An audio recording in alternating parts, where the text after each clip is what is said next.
जय हिंद दोस्तों, मेरा नाम अनुज है। अध्ययन विद अनुज ऑफिशियल चैनल पर आप सभी लोगों का स्वागत है। दोस्तों, आज के वीडियो में मैं आपके लिए 10 अति महत्वपूर्ण प्रश्न लेकर के हाजिर हूँ। ये बहुत ही महत्वपूर्ण प्रश्न हैं, ध्यान से देखिएगा। आइए शुरू करते हैं। पहला प्रश्न है, निम्नलिखित में से भारतीय संविधान का कौन सा अनुच्छेद नियंत्रक एवं महालेखा परीक्षक की नियुक्ति राष्ट्रपति द्वारा होने का वर्णन करता है? तो ऑप्शन आपका डी सही होगा, अनुच्छेद 148। अनुच्छेद 124 में सुप्रीम कोर्ट के गठन की प्रक्रिया है। सुप्रीम कोर्ट के गठन की प्रक्रिया अर्थात सर्वोच्च न्यायालय का गठन का प्रावधान किया गया है।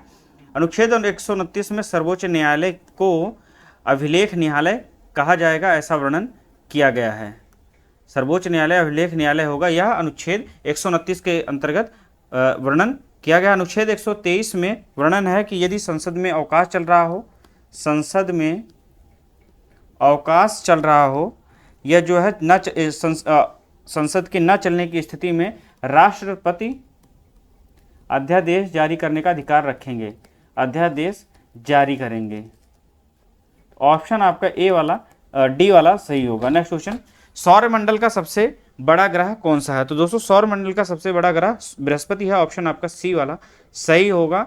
बुध ग्रह सबसे छोटा है और सूर्य के सबसे नज़दीक है। सूर्य के सबसे नज़दीक बुध ग्रह है और यह सौरमंडल का सबसे छोटा ग्रह है। मंडल का सबसे छोटा ग्रह है, सबसे हल्का है, सबसे हल्का है और इसका कोई उपग्रह नहीं है।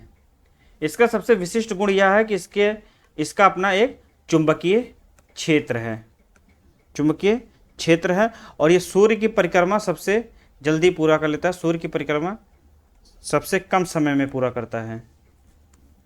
तो जो कुछ पॉइंट्स हैं बुध ग्रह को लेकर के, जैसे सूर्य के सबसे नज़दीक है, सौरमंडल का सबसे छोटा और हल्का ग्रह है, इसका कोई अपना उपग्रह नहीं है, इसकी विशिष्ट गुणों में यह चुंबकीय क्षेत्र रखता है और सूर्य का चक्कर जो है सबसे कम समय में पूरा करता है। ऐसे क्वेश्चन जो है एग्जाम में पूछे जाते हैं, आप लोग याद रखिएगा। शुक्र ग्रह के संबंध में जो प्रश्न पूछे जाते हैं ये पृथ्वी के निकटतम पृथ्वी के निकटतम है। पृथ्वी का भग्नी ग्रह कहलाता है, पृथ्वी का भग्नी ग्रह कहलाता है और यह सबसे चमकीला है, सबसे चमकीला और गर्म ग्रह शुक्र को ही कहा जाता है। इसे भोर या सांझ का ग्रह भी कहा जाता है, भोर या सांझ का ग्रह भी कहते हैं। इसके अतिरिक्त दोस्तों इसे जो है यह घनत्व, आकार और व्यास में पृथ्वी के समान है। तो ये कुछ की पॉइंट्स थे सूर्य ग्रह को लेकर, शुक्र ग्रह को लेकर के जो एग्जाम्स में पूछे जाते हैं। और इसकी जो विशेषता है ये क्लॉकवाइज चलता है, दक्षिणावर्त चलता है। इसे भी जो है आप लोग याद रखिएगा। बृहस्पति के संबंध में पृथ्वी का सौरमंडल का सबसे बड़ा ग्रह है और इसका एक उपग्रह है। ये जो सौरमंडल का सबसे बड़ा उपग्रह है गैनीमीड नाम से। यह सूर्य के द्रव्यमान से लगभग 10,000वां भाग है, 10,000वां भाग है और गैनीमीड पीले रंग का है, पीले रंग का है। शनि ग्रह सौरमंडल का दूसरा सबसे बड़ा ग्रह है। इसके तल के चारों ओर वलय बना हुआ है, वलय है और ये आकाश में पीले रंग का दिखाई पड़ता है। दोस्तों, यह एकमात्र ऐसा ग्रह है जो पृथ्वी जैसे सघन वायुमंडल यहाँ पर उपस्थित हैं। इसका जो उपग्रह है, इसका अपना उपग्रह है टाइटन। ये भी जो है सौरमंडल का दूसरा सबसे बड़ा उपग्रह है, दूसरा सबसे बड़ा उपग्रह है। आते हैं अगले प्रश्न पर। तीसरा प्रश्न है, पोटेशियम परमैंगनेट का प्रयोग पेयजल के शुद्धिकरण के लिए किया जाता है क्योंकि यह अवकृत एजेंट है, एक ऑक्सीडाइसिंग एजेंट है, बंधीकरण एजेंट है, यह जल की अशुद्धियों को घोल देता है। तो यह एक ऑक्सीडाइसिंग एजेंट है। ऑप्शन आपका बी वाला सही होगा, बी वाला सही होगा। दोस्तों, यह एक ऑक्सीकारक अभिकर्मक है जो आंतरिक उपचार विधि से, किससे? आंतरिक उपचार विधि से जल में मिले जो लोहे होते हैं, मैग्नीज, हाइड्रोजन सल्फाइड के जो ठोस कण हैं उनमें उनको परिवर्तित कर देता है और जल में जो है जल को छान लिया जाता है। यह कुएं में रोगवर्धक जीवाणुओं के विकास को नियंत्रित करता है, अर्थात कुएं में इसको डाल दिया जाता है। इसको लाल दवा के नाम से भी जानते हैं। कुएं में ये जो है कुएं के जीवाणुओं को नियंत्रित करने में मदद करता है और इसका जो सूत्र है KMnO4 है। पोटेशियम परमैंगनेट को KMnO4 कहा जाता है, इसका रासायनिक सूत्र है। और ये अन्य जल स्रोतों में भी जो कुओं के तरह ही शुद्ध करने में इसका प्रयोग किया जाता है, इसे हम लाल दवा कहते हैं। ऑप्शन आपका बी वाला सही होगा, एक ऑक्सीडाइजिंग एजेंट है।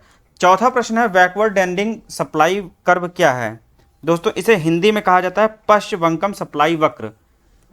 पश्च बंकन सप्लाई वक्र, हिंदी में से कहते हैं पश्च बंकन सप्लाई वक्र। इसे अगर साधारण भाषा में समझना हो तो मजदूरी बढ़ जाती है और जो मजदूर के काम करने का समय है, मजदूर के काम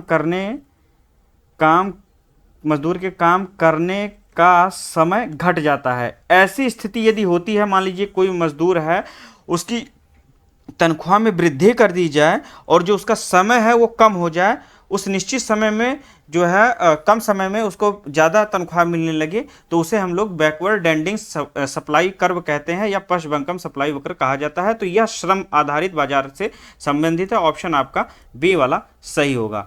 पांचवा प्रश्न है विश्व शांति दिवस किस दिन मनाया जाता है? तो विश्व शांति दिवस दोस्तों 21 सितंबर को मनाते हैं। ऑप्शन आपका बी वाला सही होगा। विश्व पर्यटन दिवस 27 सितंबर को मनाया जाता है। विश्व पर्यटन दिवस 27 सितंबर को मनाते हैं। 8 सितंबर को अंतर्राष्ट्रीय साक्षरता दिवस मनाया जाता है। अंतर्राष्ट्रीय साक्षरता दिवस 8 सितंबर को मनाते हैं। 16 सितंबर को ओजोन परत संरक्षण दिवस मनाया जाता है। ओजोन परत संरक्षण दिवस मनाते हैं। नेक्स्ट क्वेश्चन है आपका राष्ट्रीय समुद्र विज्ञान संस्थान निम्नलिखित में से कहां पर स्थित है? तो राष्ट्रीय समुद्र विज्ञान संस्थान पणजी में स्थित है। ऑप्शन आपका ए वाला सही होगा। भारतीय मौसम वेधशाला पुणे में स्थित है। भारतीय मौसम वेधशाला पुणे में स्थित है। जलगोड़ा में कई बार मैं बता चुका हूं आपको, केंद्रीय ईंधन अनुसंधान संस्थान जलगोड़ा में स्थित है। शिमला में दोस्तों केंद्रीय आलू अनुसंधान संस्थान स्थित है।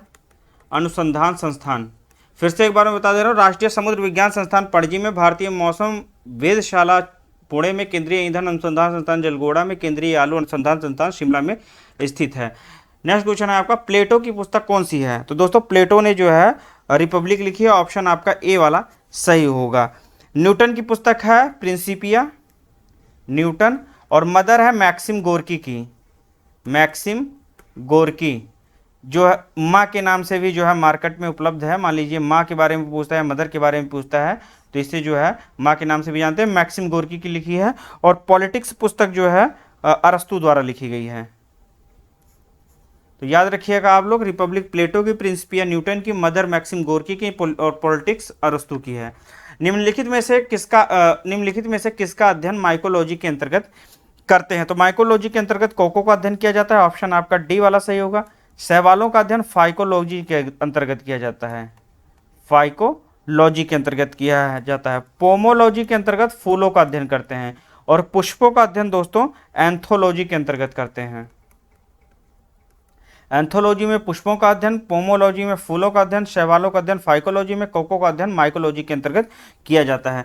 9वां प्रश्न है निम्नलिखित में से किस ऋग्वैदिक देवता को आंधी तूफान का देवता कहा जाता था? जो ऋग्वैदिक काल था उसमें देवताओं को जो है जैसे जो आंधी तूफान के देवता थे उस समय के, उन्हें मरुत कहा जाता था। ऑप्शन आपका बी वाला सही होगा। सोम उस समय वनस्पति देवता हुआ करते थे।